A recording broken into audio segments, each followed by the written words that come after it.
Boa noite, irmãos. É bom estar de volta. Eu lembro desse auditório aqui e meu menino gostava de escorregar nessa ladeira aí assim, né? Não sei como que não quebrou o pescoço. Acho que toda criança gostava de escorregar nesses cantos aí dessa escada. Mas é bom estar de volta e ver alguns amigos, né? Os que já eram da minha idade, assim, os que são mais novos que igual o Fernando, né, já parece que não envelhecem, né? Eu vi aqui o Larizate, né? Meu Deus, o Larizate parou no tempo, né? Eu estou bem mais acabado que ele, mas os meninos aí, né? Que bom, brincavam com os meus filhos aí quando eram crianças, tá? Mas é sempre bom, irmãos. Como eu falei quando o reverendo Sérgio foi lá em Santo Amaro, a igreja não sabe, mas assim, nós, os pastores, eu, o Sérgio, Leandro, todo mundo se encontra muito durante a semana no Jumper, em outros contextos, né? Mas só no domingo que a gente separa, cada um vai para a sua seara. Mas é bom visitar a seara daqueles com quem nós convivemos durante a semana. Mas eu trago então um abraço da igreja de Santo Amaro para os irmãos e várias pessoas, né, já vieram de lá para cá e vice-versa, ou conhecem, né, por ocasiões de corais, né, de São Paulo, alguns, né, participaram. Então, é sempre uma alegria poder revê-los. Meus irmãos, como foi anunciado, eu creio, hoje eu vou falar sobre o Salmo 127. E é um salmo que eu intitulei Perdas e ganhos no investimento espiritual. Qualquer tipo de investimento que você faz hoje no mercado financeiro, você tem que estar preparado para observar o dinheiro que você investiu só cair. Quem não é acostumado desespera e vai lá e tira o dinheiro. Não podia ter tirado, porque é natural que os investimentos, eles descem, depois eles sobem, e a longo prazo o saldo parece que subiu mais do que caiu. Mas quem não é acostumado com isso, não tem, às vezes, o fôlego para ver o seu dinheiro indo por água abaixo.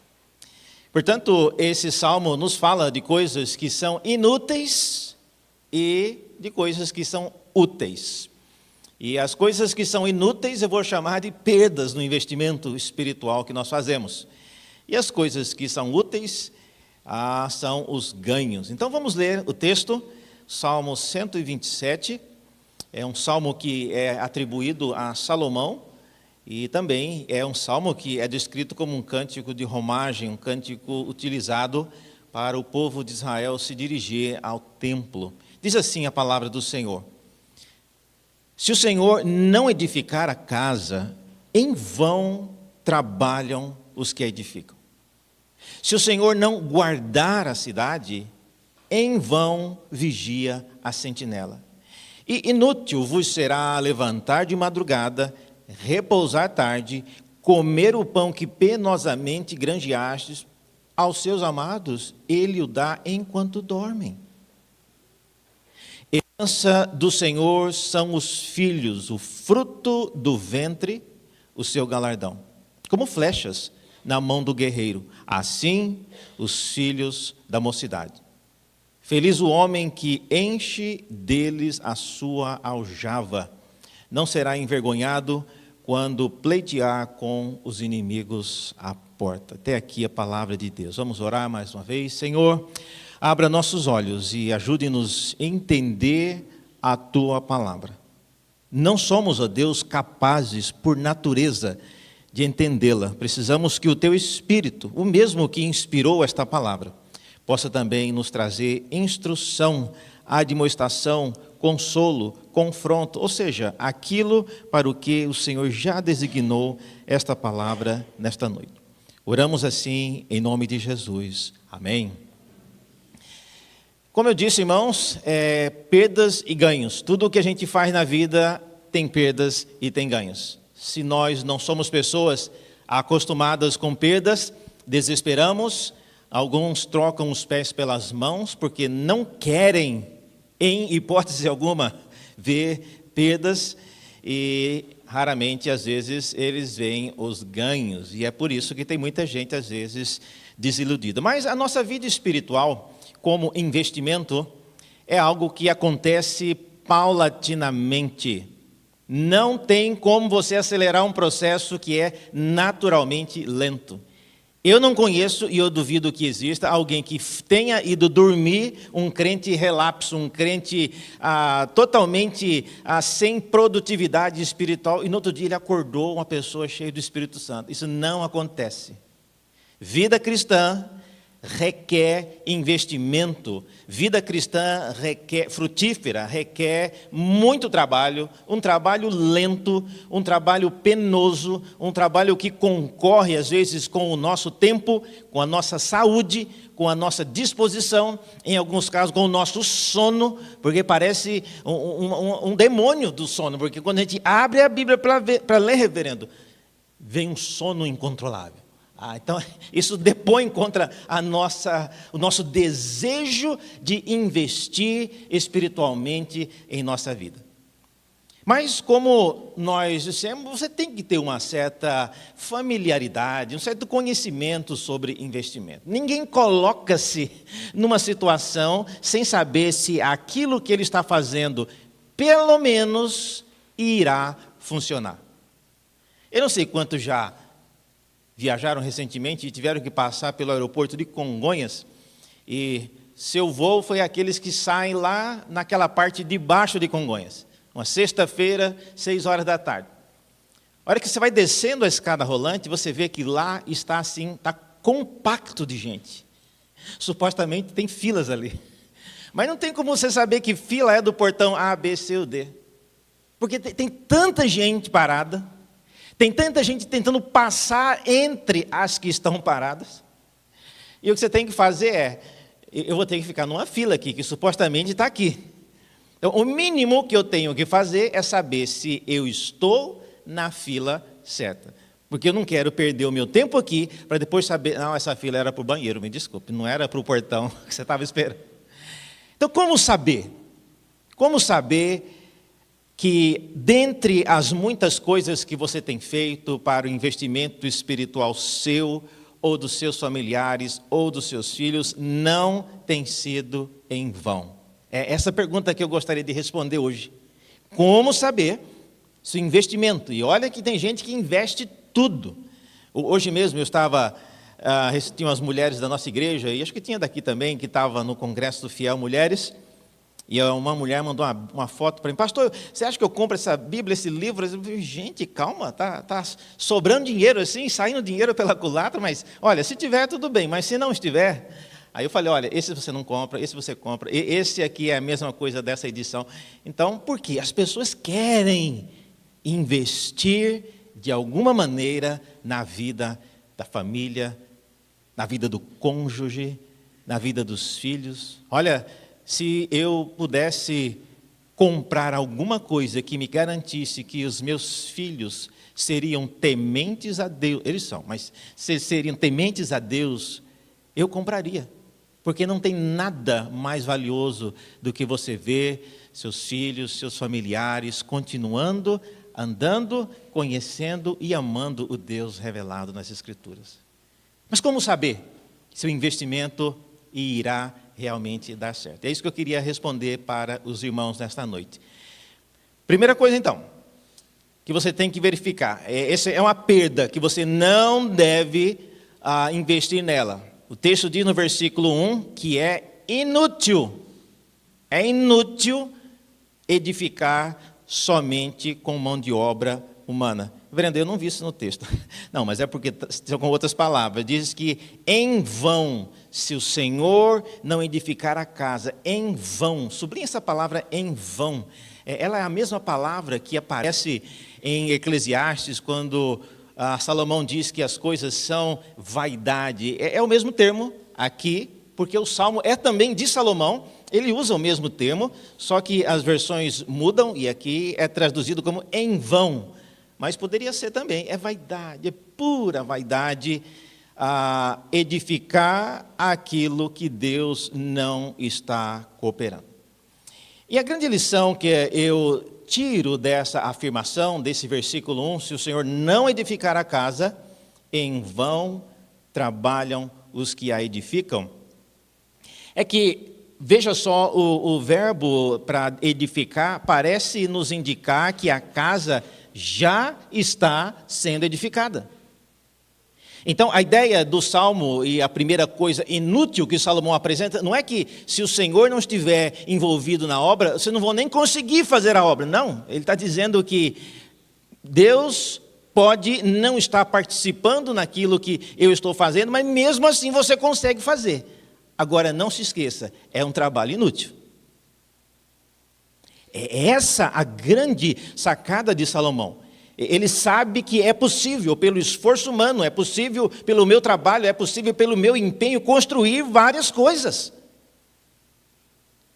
Mas o que nós não podemos nos esquecer é que, se nós queremos que o nosso investimento espiritual seja duradouro e seja efetivo, nós precisamos nos lembrar disso. Não podemos edificar algo somente com a mão de obra humana, porque se o Senhor não edificar, em vão trabalham os que a edificam.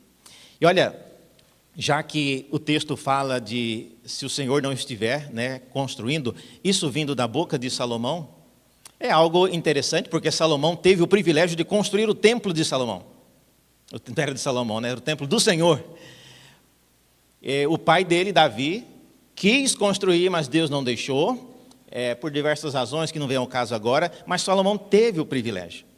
E ele construiu o templo, e infelizmente também no final da sua vida construiu outros templos para outras mulheres dele, coisa que ele jamais devia ter feito. Então veja, edificar algumas coisas, irmãos, construir, todos nós podemos ver, mas o que nós não podemos deixar de perceber é se aquilo que eu estou fazendo conta com a cooperação daquilo que Deus também está fazendo.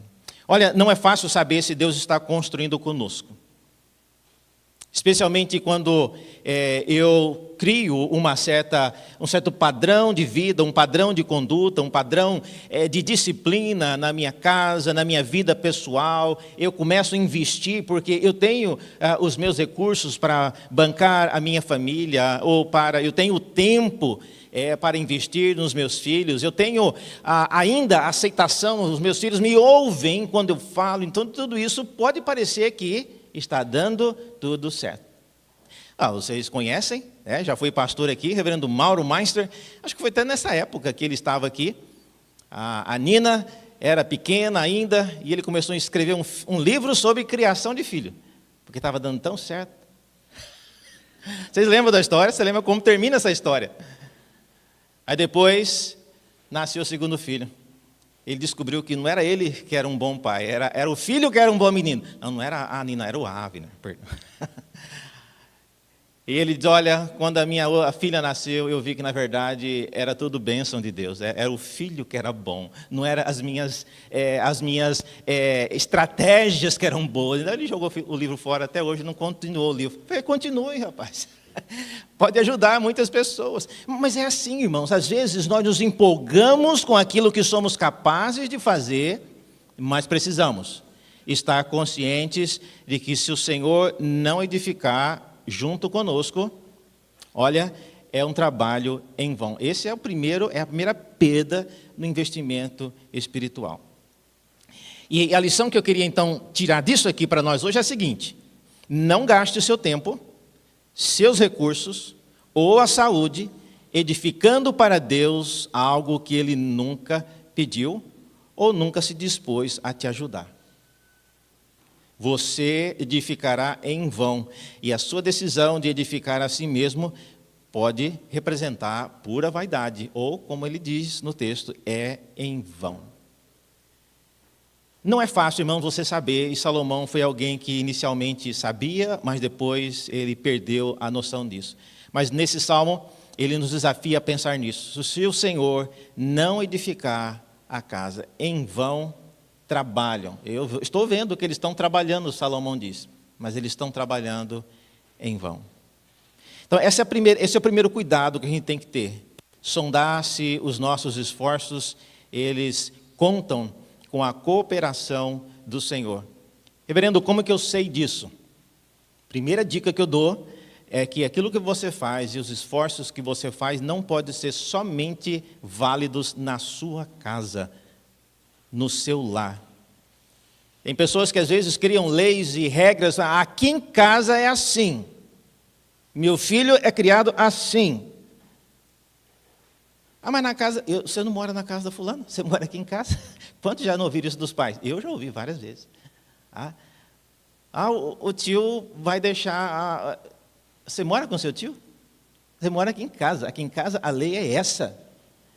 Então, irmãos, eu sei que cada um tem um filho diferente, cada um tem uma vida diferente, mas cuidado com leis que valem somente na sua casa. Pode ser, não estou falando que é, mas pode ser uma dica de que tem mais investimento seu do que da parte de Deus. Então, atente para isso. Esse é um sinal, não é o principal e nem o único. Segunda coisa, no versículo 2, é dito que se o Senhor não guardar a cidade, em vão ou inútil, vigia a sentinela. Aí está outra coisa inútil que Salomão nos apresenta. Tentar proteger uma coisa que Deus não quer proteger. Aí isso é algo extremamente complicado, vexatório, porque, veja só, na tentativa de proteger, de salvaguardar aquilo que o próprio Deus não está interessado em guardar, quem você acha que irá sair ganhando nessa história? Como nós estamos falando de casa, cidade, e quem escreveu o Salmo é Salomão, então nós imaginamos ser a cidade de Jerusalém. E alguém pode perguntar, mas, reverendo, quem ou em que momento Deus não guardaria a sua cidade, a santa cidade de Jerusalém? Quem conhece a história da Bíblia sabe que por 2 vezes Deus deixou que a cidade fosse levada, destruída, saqueada, queimada. Então Deus deixa sim. Deus deixa e já deixou 2 vezes. Uma na queda de Jerusalém no Antigo Testamento e outra no ano 70 depois de Cristo, quando novamente Jerusalém foi destruída, o templo foi destruído. Então essas coisas acontecem. E o que Salomão nos apresenta nesse versículo 2 é que há realmente um trabalho paralelo, um trabalho concomitante do Senhor guardando a cidade, e a sentinela, na verdade, a vigia, é quase que um trabalho mesmo para inglês ver, olhando do ponto de vista humano. Porque quem realmente está cuidando é Deus. E isso é importante quando as coisas dão certo, mas é extremamente importante quando as coisas começam a dar errado. Porque, irmãos, tentar bancar e tentar manter funcionando algo que visivelmente está indo de ladeira abaixo, é algo difícil, porque a vida é difícil para todos, e às vezes você manter um trabalho, manter um investimento em algo que você vê que não está tendo resultado. Então, não adianta você tentar guardar algo que o próprio Deus já não está mais guardando. O que você acha que vai acontecer em tentar proteger algo que o próprio Deus já desistiu de guardar? Há um filme que conta a história dessa destruição de Jerusalém no ano 70, e o filme se chama Cruzadas. Muito interessante o filme. E esse filme mostra, os muçulmanos chegando na cidade de Jerusalém para estarem lá até hoje. E no momento crucial do filme, como todo filme, tem partes que são mais inventadas, mas tem partes que são historicamente acuradas. E uma delas, uma fala do ator principal, quando já tinha feito tudo o que era humanamente possível para guardar a cidade de Jerusalém e não estava tendo solução. Continuava surgindo árabe de todo canto, surgindo gente. invadindo a cidade. E ele chega no momento que ele diz, olha, se Deus tem algum interesse ainda em guardar essa cidade, o momento é agora. Porque se não for agora, nesse momento, não tem mais jeito. E ele espera alguns segundos e vê a nuvem de inimigos avançando e ele simplesmente caminha e vai embora. Ou seja, Deus não tinha o interesse de guardar a cidade e ele também entendeu isso. E é uma coisa importante você não lutar nesse ponto contra o que o próprio Deus está fazendo. Essa é uma mensagem muito difícil de aplicarmos, irmãos, em nossa vida quando diz respeito aos nossos filhos, por exemplo. Todos nós gostaríamos de ver nossos familiares, cônjuges, filhos e filhas buscando a Deus, andando de maneira reta diante de Deus, e a gente faz o que é possível e o que é impossível para isso. Mas chegará um momento que você terá que decidir. Ou você manda colocar uma algema, amarra a boca, amordaça e traz para a igreja e deixa ele amarrado nessa coluna aí. Ou então, você, não é que desiste, você para de lutar porque não é mais um menino, já tem 18, 20 anos. Não tem como mais você obrigá-lo. Mas como a gente entende a importância de termos uma vida com Deus, forças a gente tem para obrigar. Mas a gente tem que decidir até onde a gente vai e quando a gente para. E é isso que esse salmo nos diz. Se Deus não está mais interessado por esse momento, a gente tem também que aprender a tirar a mão, a dar um tempo, porque é em vão continuar lutando. Então, essa é uma segunda perda no investimento espiritual que todos nós devemos estar preparados para ver. Como eu disse, são perdas que oscilam, voltam a ter muito mais ganhos, mas essa é uma segunda perda.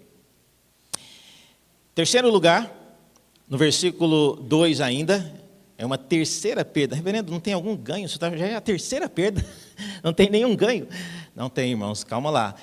Mas a terceira perda, diz o versículo 2 ainda, é você adotar uma rotina mais rígida do que a que Deus exige. Diz aí o versículo 2, inútil vos será levantar de madrugada, repousar tarde, comer o pão que penosamente granjeastes, porque aos seus amados ele o dá enquanto dorme. O que isso significa? Significa que você às vezes querendo reverter um quadro que às vezes não tem mais reversão, você se põe em uma rotina de vida que é bem mais exigente do que aquilo que Deus queria de você, na esperança de você conseguir um êxito que até o momento não conseguiu. Não vale a pena, Salomão está dizendo, é inútil. É inútil você levantar de madrugada, repousar tarde, comer o pão que penosamente granjeaste, traduzido para o português de hoje, o pão que o diabo amassou. Porque Deus vai prover para os seus filhos. Agora, se você me perguntar, mas pastor, o que há de errado com isso? Eu acordo todo dia, não é madrugada, mas eu acordo às 5 horas da manhã, eu já estou praticamente pronto para sair, pegar o trem, pegar o metrô e trabalhar. E eu chego em casa também muito tarde. Quando eu chego em casa mesmo, que eu fecho o portão e entro para dentro e tiro o sapato, já é beirando meia-noite. Agora, se o senhor me perguntar se eu pudesse escolher, se eu gostaria de chegar em casa 7 da noite e sair de casa às 9 da manhã, é lógico que eu escolheria. Mas eu não tenho essa escolha. A minha rotina é essa, porque eu preciso. Tem pessoas que eu sustento, tem pessoas que dependem de mim, tem pessoas que dependem do recurso que eu trago para casa, então eu tenho que levantar 4, 5 horas da manhã e chegar em casa meia-noite. Todos os dias. Eu quero que você me diga, o que é que tem de errado com isso? O que é que tem de errado com isso? Salomão está dizendo que é inútil. Então por que ele está dizendo que é inútil? É inútil, irmãos, ele dizer que nós criarmos uma vida, um estilo de vida que exija de nós essa rotina por todo o tempo da nossa vida. Não é à toa, meus irmãos, que Deus deu 24 horas para todos os seres humanos. Aqueles que acordam 9 da manhã e aqueles que acordam às 4 da manhã. Todos têm 24 horas do dia. Para quem tem que levantar cedo, às vezes dá raiva, você está pronto vai abrir a porta, você olha, passa no quarto, tem gente que está dormindo, parece que desmaiado na cama ainda, né? Ou inveja de sair de casa 9 horas, ou inveja de ir por metrô, já não tem tanta gente como é às 6 da manhã, ou inveja de às vezes você está no trem ou no ônibus, tudo travado, e você passa às vezes, vê nos prédios, alguém já está sentado no sofá, assistindo, você já sabe Deus o que, né? Mais tranquilo. Mas a vida, irmãos, não é à toa que Deus então criou para a nossa vida um ciclo. Todo mundo sim, todo mundo tem que levantar cedo, todo mundo tem que trabalhar e todo mundo tem que dormir. Mas dependendo do que você quer ter dentro desse período de trabalho, olha, você vai trabalhar bem mais. Eu falo isso tendo filhos. Meu filho agora vai formar agora em abril e eu tive que pagar a faculdade, parte da faculdade, ele teve bolsas, mas não é fácil, não é fácil. Eu acho que é a fase que a gente gasta mais com os nossos filhos. E aí vem decisões. Nós vamos ajudar também para que ele compre um carro, também que ele compre um apartamento, também que ele... a gente tem que colocar alguns limites. Mas eu não vou deixar o meu filho... Vai ficar aí, formou-se, não vou deixar ele vender pastel, não vou deixar ele trabalhar no Domino's, né? Não, ele tem que ser alguém que trabalhe numa firma, né? O que eles vão pensar de mim? Então, veja, muitas coisas nós colocamos sobre nós, que se você perguntar para o seu filho, ele não está nem aí para isso. É lógico que eles também não têm a percepção que precisavam ter, damos desse desconto. Mas não coloque sobre você, eu estou dizendo agora aos pais, uma exigência que Deus não colocou nem sobre você e nem sobre os seus filhos. E isso, às vezes, faz você perder o sono, faz você perder, às vezes, a paciência, perder o ânimo para viver. Olha, irmãos, de fato, Deus nos dá o privilégio de cuidar dos nossos filhos, mas chega um momento que a gente tem que entregar nas mãos do Senhor. Porque nós não poderemos ficar o tempo todo ao lado deles.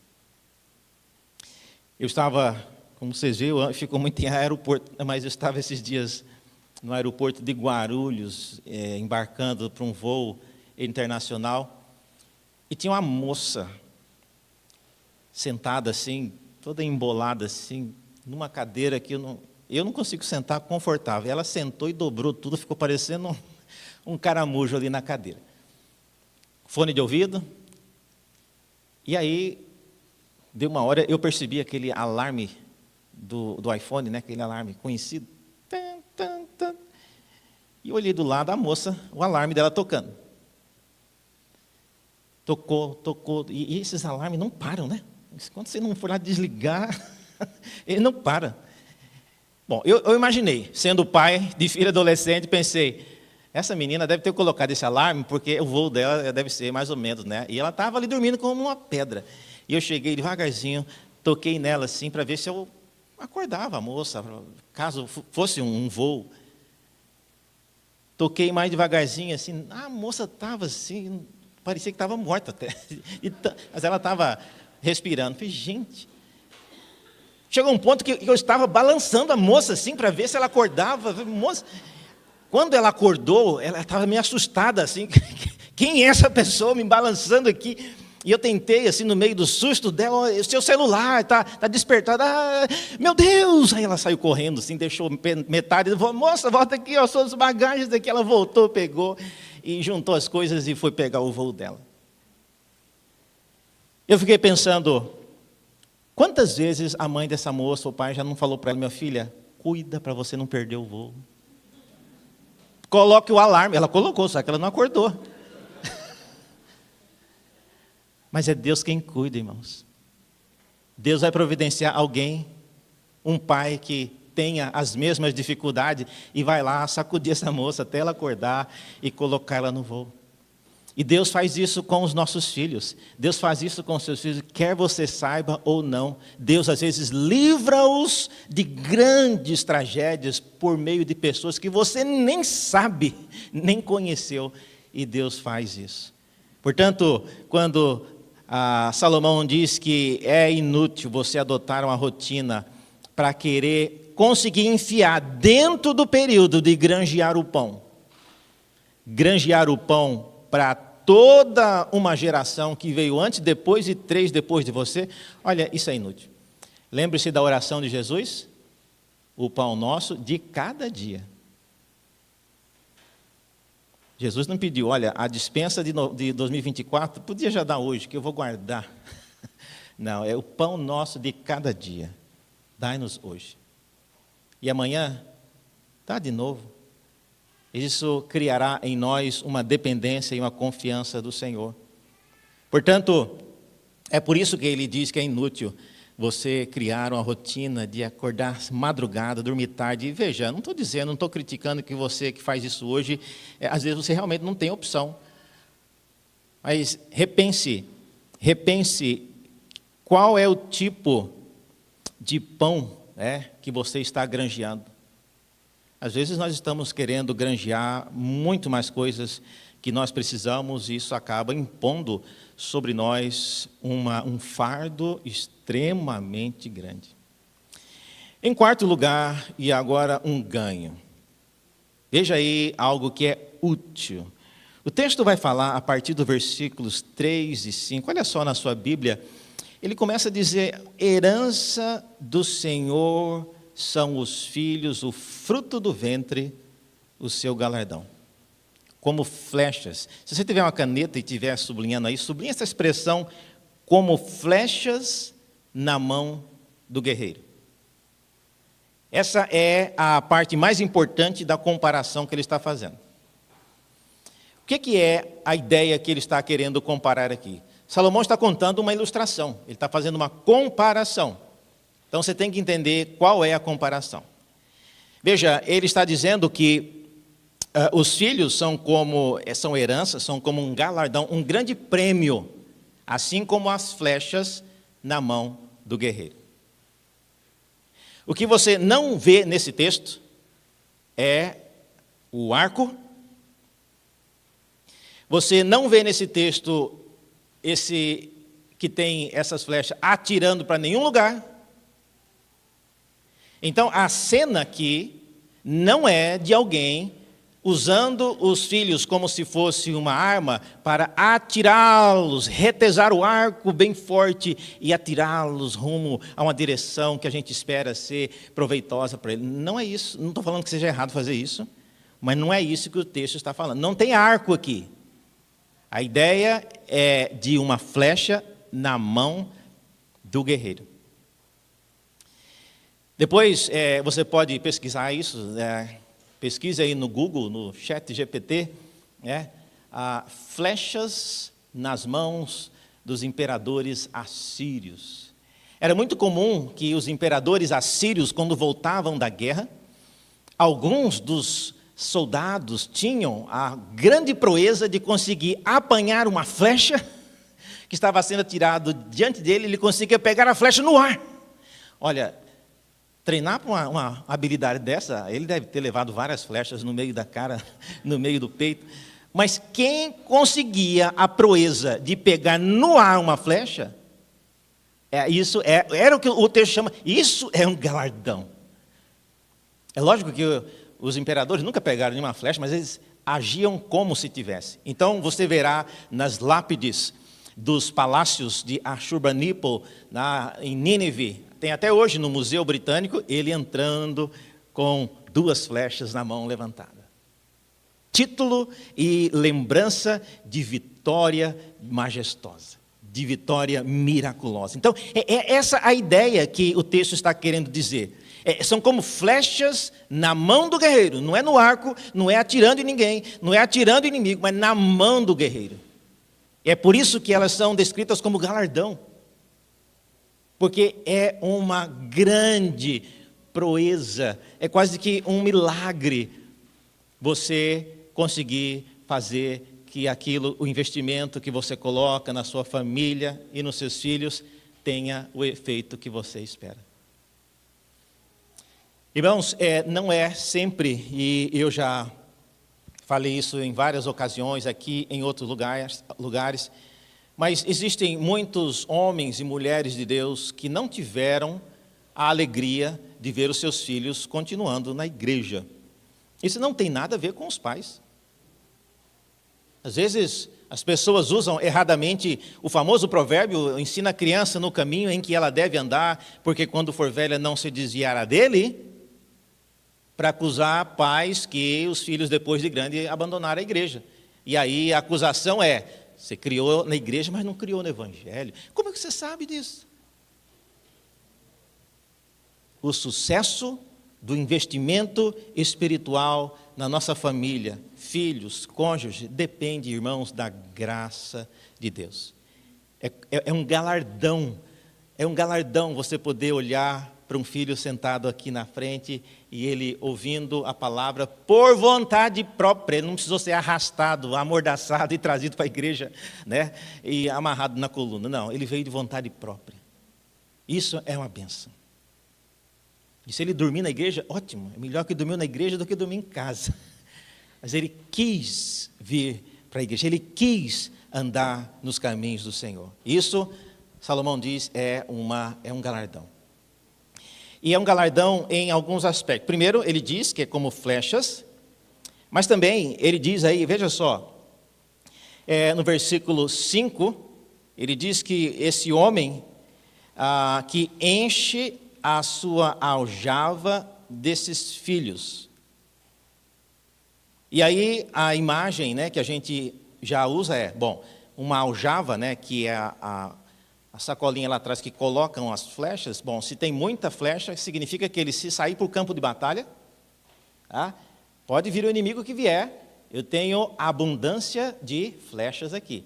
Lembre-se, a metáfora, a comparação não fala de arco, não fala de ninguém atirando para lugar nenhum. Então, para que servem essas flechas? O texto não vai dizer aqui para pleitear com os inimigos à porta? Não é para isso, reverendo? Apareceu o inimigo, cadê? Ali, pode atirar. Isso aqui, traduzido para os dias de hoje, é treinar os nossos filhos para manusear uma arma. Apareceu em casa um ladrão tentando arrombar, abre fogo. Não é isso. Veja, a igreja da Lapa costumava ter muitas pessoas idosas, né? Mas hoje nem tanto.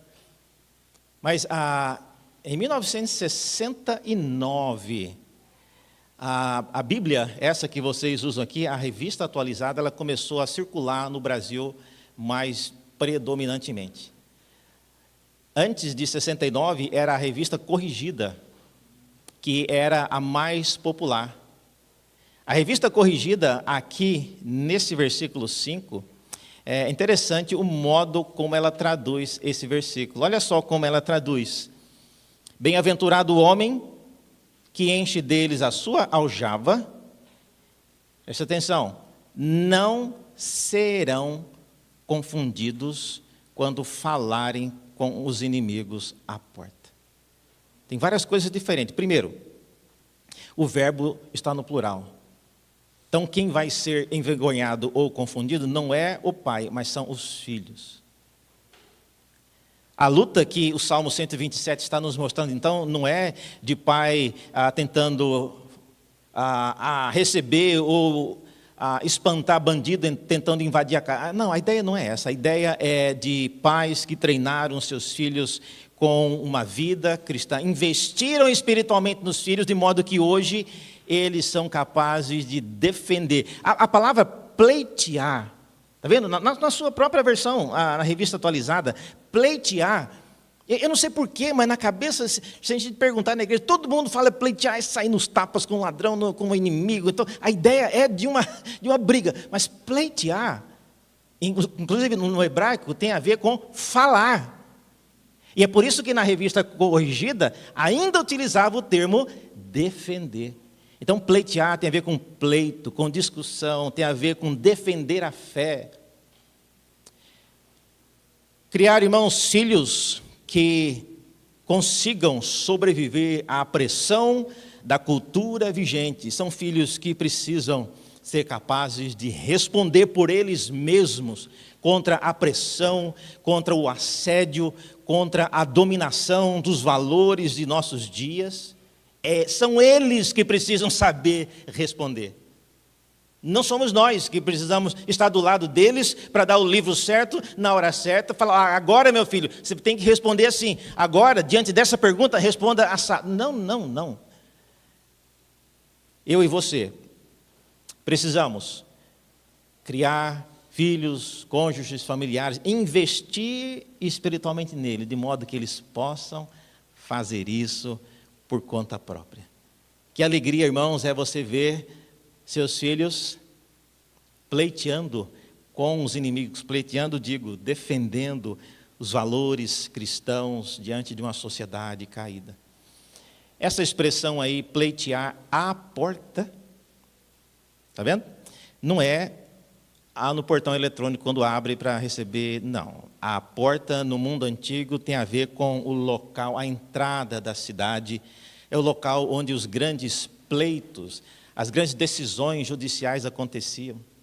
Possivelmente o texto está falando aí de filhos que eram chamados para ser testemunhas, filhos que eram chamados para opinar. Então, que grande honra um pai, uma mãe, ver o filho sendo testemunha da verdade diante dos portões da cidade, colocando-se de lado do direito e recusando aquilo que era errado. Isso é um grande privilégio. Do contrário, irmãos, nós não estaremos aqui para ver o que Deus irá fazer com os nossos filhos. E eu sempre digo, e eu caminho para concluir, que se nós preparamos os nossos filhos para viver dos nossos lados, com a nossa proteção, com a nossa expectativa, olha, vai ser bom enquanto nós estivermos vivos. Mas deixa eu dizer uma coisa que talvez não seja surpresa para muitos. A gente morre. Que bom seria se eu pudesse estar a vida inteira do lado do meu filho e da minha filha. Seria ótimo. Mas eu sei que não é possível. Essa semana mesmo, no meio do trabalho, meu filho liga lá, ele está nos Estados Unidos, mandou uma mensagem, olha, tem uma notícia aqui, a mais importante de todas. Eu falei, meu Deus, tem uma ameaça sabe aquelas pessoas que entram nas escolas nos Estados Unidos atirando todo mundo? Pois é, na escola dele. Daqui lá são 7.863 quilômetros. Qualquer coisa que eu tentar fazer para chegar lá, irmãos, se ele tiver que ser baleado, eu chegar lá, ele já vai até quase enterrado. Então, se nós não confiarmos em Deus, de que é Ele quem, no final de tudo, quem guarda, quem protege, quem guia os nossos filhos, o que nós fazemos é em vão. Portanto, em conclusão, crie os seus filhos para serem flechas bem polidas, para serem usados por Deus. E não tenha a pretensão de ser o arco que irá dar a direção para eles. Olha, se Deus te deu o privilégio de fazer isso, amém, mas não tente controlar demais os resultados, aquilo que acontecerá, porque Deus sempre faz coisas que nos surpreendem. Deus sempre faz coisas que nos surpreendem. Eu sempre Passo, às vezes, em igreja. Eu estive agora numa igreja em Goiânia, igreja central de Goiânia, e quando eu estive lá como pastor, nos anos 88, 89, 98, perdão. Tinha uns adolescentes lá que eu duvidava até que eram crentes, porque aqueles meninos, eles viravam a igreja de cabeça para baixo, e várias vezes eu questionei esses meninos: olha, eu acho que vocês não são crentes, é o melhor que eu posso dizer de vocês, é o melhor. Mas 20 anos passados, hoje estão casados, são presbíteros na igreja, eu entro lá e falo: meu Deus do céu, a igreja na mão desses meninos. Mas esses meninos, eles crescem, irmãos, eles mudam. Esses meninos criam juízo. Eles tomam rumos diferentes na vida. Esses meninos, como às vezes alguns já falaram para mim: o que será da nossa igreja quando passar para a mão desses meninos? Olha, hoje, olhando em retrospecto, eu vejo a igreja será muito melhor do que quando foi nos nossos dias. Porque esses meninos, as loucuras que eles aprontavam, deixaram eles preparados para enfrentar também as loucuras do mundo em que nós vivemos. Que Deus nos abençoe e nos ensine a fazer investimentos na vida nossa e de nossos filhos, mas não perder de vistas as perdas e os ganhos, a fim de que não nos esmoreçamos, nem nos desanimemos, pelo contrário, continuemos firmes, mesmo vendo, infelizmente, em alguns casos, o resultado não desejado na vida de alguns. Oremos, irmãos, uns pelos outros, pelos filhos uns dos outros. Abençoe aqueles que estão na Igreja da Lapa, que são filhos cujos pais estão em outros lugares do mundo ou do Brasil, estão aqui sozinhos estudando. Vocês são os pais deles. Vocês são aqueles que farão igual eu fiz, acordar a moça no aeroporto para não perder o voo. Que Deus use a Igreja da Lapa nesse centenário para continuar sendo luz nessa cidade e sendo, um elemento propulsor de bênçãos para as próximas gerações. Vamos orar? Senhor, graças te damos pela tua palavra, pelo testemunho que ela nos traz e também pelo encorajamento. Rogamos pela vida de nossos filhos, ó Deus, que nos próximos 100 anos, que não estaremos mais aqui para celebrar o segundo centenário da Lapa, mas nossos filhos, ó Deus, talvez estarão. Permita, ó Deus, que eles tornem essa igreja ainda mais vibrante, ainda mais firme na tua palavra. Permita, ó Deus, que os nossos filhos se tornem homens e mulheres que sejam esteios nesta igreja, para que teu evangelho continue sendo proclamado como ele tem sido até aqui.